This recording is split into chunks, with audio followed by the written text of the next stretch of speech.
Buenos días, buenas tardes, buenas noches, amados y amadas de Dios. Está usted escuchando Cristianismo Interior, buscando la voluntad del Padre Celestial. Hoy es 20 de diciembre del año 2022.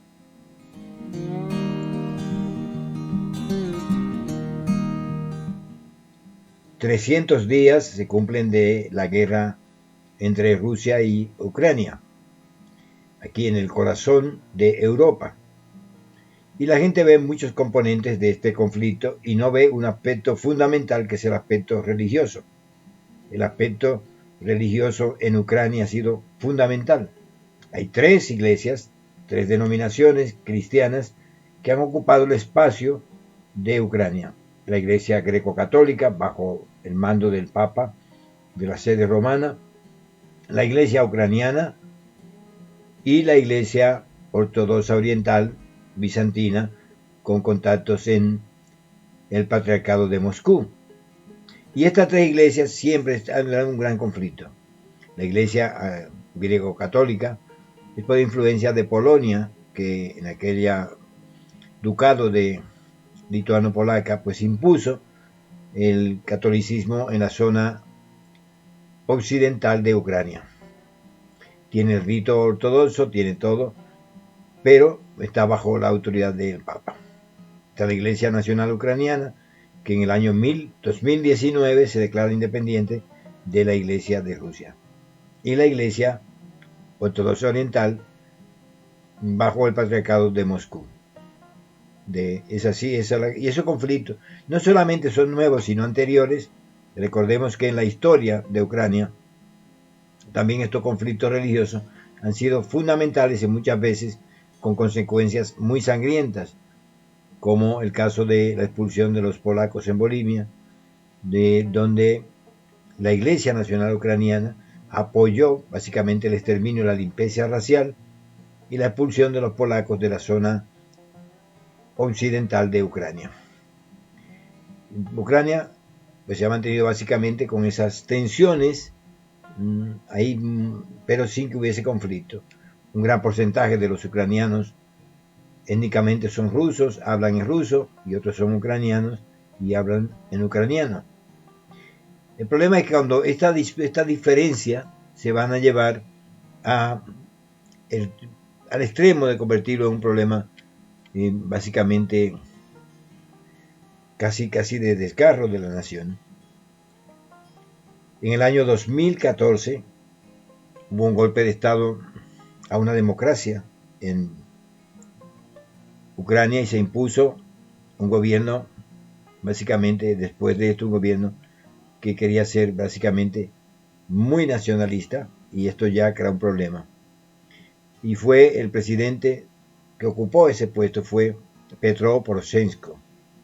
Y él lo primero que quiso fue separar a la iglesia ucraniana, tanto de la iglesia greco-ortodoxa como de la iglesia ortodoxa rusa, y convertir en una iglesia nacional.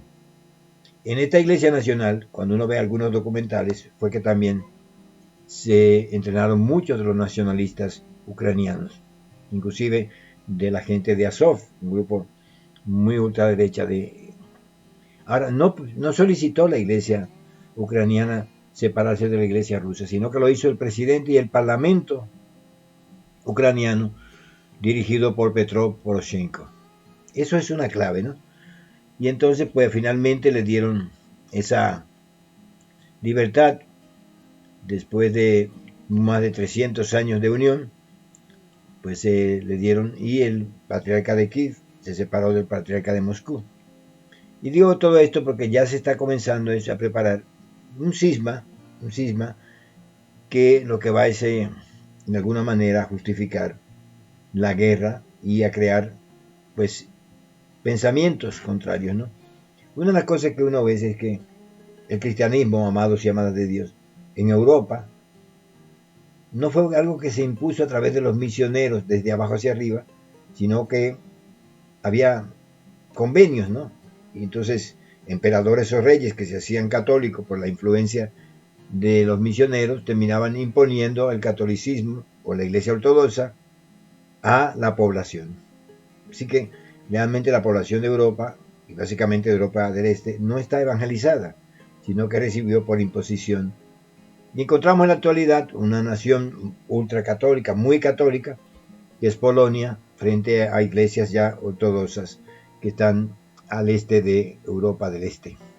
Y este conflicto religioso ha sido importante porque la iglesia no ha servido para unir a las naciones, sino para separarlas. Y esto habla de que posiblemente tendremos que volver a un cristianismo diferente. Bueno, los misioneros muchas veces se enfrentaron a los jefes de Estado y le impusieron por la fuerza la religión, ya fuera católica, ya fuera ortodoxa, ya fuera lo que fuese, ¿no?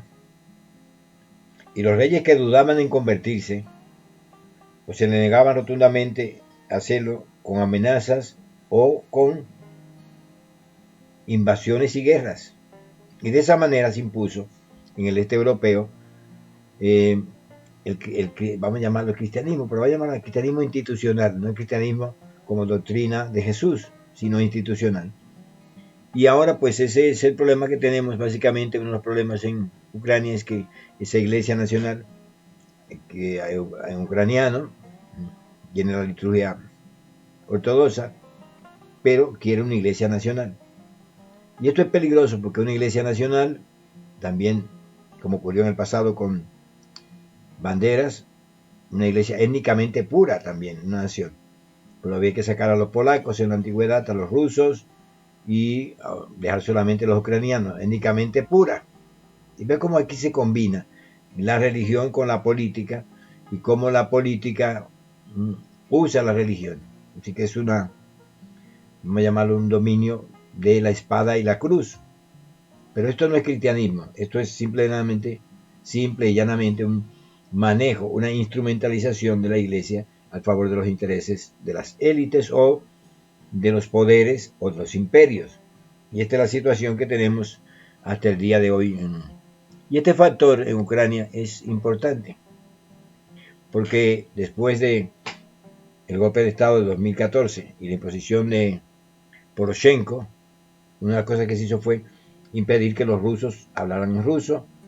De una vez surgieron los grupos nacionalistas, la iglesia también de Ucrania, nacionalista en el 2019, y se comenzó una campaña contra la gente de etnia rusa y de habla rusa y a la iglesia rusa. Así que hoy tenemos esa división y uno dice, bueno, no hay más iglesias cristianas. Sí, a partir de 2014, cuando Occidente apoyó el golpe de Estado en Ucrania, entonces comenzaron a surgir grupos cristianos, básicamente norteamericanos, como los mormones, los testigos de Jehová, la iglesia bautista, iglesias carismáticas y pentecostales, que no existían en Ucrania, pero que llegan con la influencia occidental. Y el campo religioso es importante.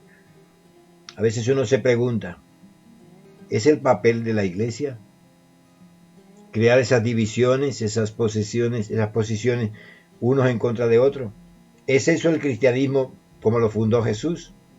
¿O es un cristianismo institucional al servicio de los intereses de una clase y luchando unos con otros por imponer un modelo, ya sea social, económico o político? Es interesante. No voy a agregar más datos sobre esto porque son muchas las informaciones que he recogido, pero quería compartir con esto. En Ucrania no solamente se efectúa una guerra militar, sino también anteriormente hubo una guerra religiosa, una guerra también por el idioma y una guerra de una etnia contra otra. Antes convivían pacíficamente estas tres iglesias, pero a partir de el año 2019, básicamente este presidente y el parlamento ucraniano, no porque la iglesia lo decidió, sino se lo impuso Petro Poroshenko, la división de la iglesia. ¿Cómo volver a restaurar esas heridas y cómo hacer que la iglesia juegue el papel verdadero que Cristo puso en sus manos, ¿no? Y que estas iglesias institucionales dejen básicamente de ser un elemento, un factor de guerra en toda Europa y en el mundo entero? Como les decía, la iglesia fue llevada por los imperios y fue llevada por los imperios básicamente de Europa, también de América Latina. Y se prohibió lo que fuera la cultura popular, o la religiosidad popular, y se impuso encima lo que fue el catolicismo de manera violenta. Pero lo que hizo, vamos a llamarlo el Imperio Romano, en Occidente, para toda esta parte, también lo hizo el Imperio Romano de Oriente, lo que se llama Bizancio, y lo han hecho todos, y lo han hecho los europeos, los ingleses, todos han hecho lo mismo, desvirtuando el cristianismo como una corriente de vida que debe producir paz, armonía y unidad entre los seres humanos. Muchas bendiciones, amados y amadas de Dios, y espero que este audio cortito, pero quería que te pongas a pensar en estas cosas. En Ucrania no solamente hay una guerra militar, una guerra también geopolítica de las naciones y los poderes de Occidente, sino también una lucha religiosa.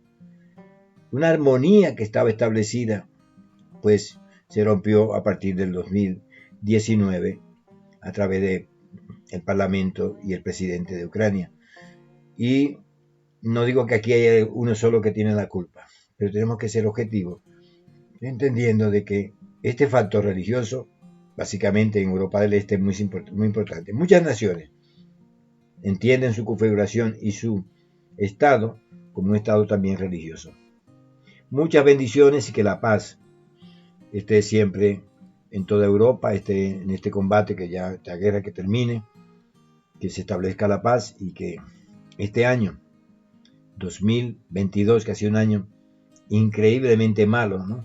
Con pandemias, terremotos, fuegos, al final nos dé paso al año 2023, que sea un año de paz y de convivencia entre los seres humanos, y que acabe esta guerra, que no tiene ningún sentido, y que nos solidarizamos con las personas que han fallecido de uno u otro lado, de uno u otro, porque han muerto muchas personas, tanto de Ucrania como de Rusia, y esto pues no es correcto, no está bien, y menos en este continente que llamamos el continente de la civilización, ¿no? El viejo continente europeo.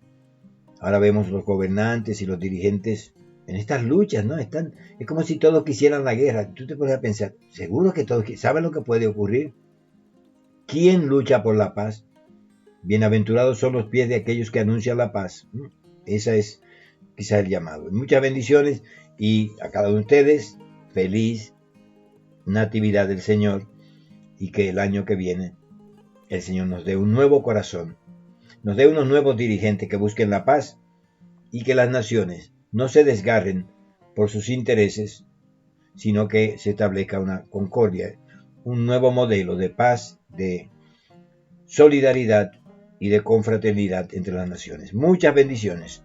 Y estuvo con ustedes desde España su hermano y amigo Luis Tavares. Muchas bendiciones. No olvides darle me gusta, suscribirte al canal y dejar un comentario.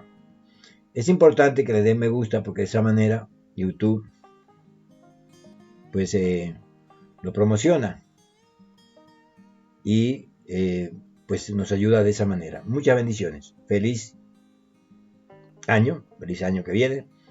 Muchas bendiciones y que la paz y el amor de Dios esté siempre contigo. Un fuerte abrazo.